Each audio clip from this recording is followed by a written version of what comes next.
Hi hello everyone. তো আবার চলে এলাম। তোমরা সবাই কেমন আছো? আজকে তোমাদের সাথে নতুন কিছু শেয়ার করব। চলো, নতুন বলতে আজ দুপুরে আমাদের কি রান্না হয়েছিল সেটাই শেয়ার করব। আমাদের রান্না হয়েছিল সাদা ভাত, আর ওখানে ছিল বড়া, পুঁই শাকের পাতার বড়া করেছিলাম, আর করেছিলাম পটল আলু কোয়াশ ভেজে নিয়ে মাছের ঝোল, আর ছিল আমাদের পটলের পাতলা চোচাটা থাকে, সেই চোচাটা পেঁয়াজ রসুন ভেজে শিলে বেটে বাটনা করেছি। আর আমাদের দুপুরে এই সবই ছিল। তোমরা কি তরকারি দিয়ে ভাত খেয়েছিলে নিশ্চয়ই কমেন্টে জানাবে। আর আমার রান্নাবান্নাগুলো যদি ভালো লেগে থাকে প্লিজ লাইক শেয়ার সাবস্ক্রাইব করে দিও।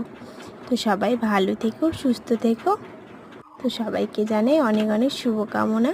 আজকের মতো এখানেই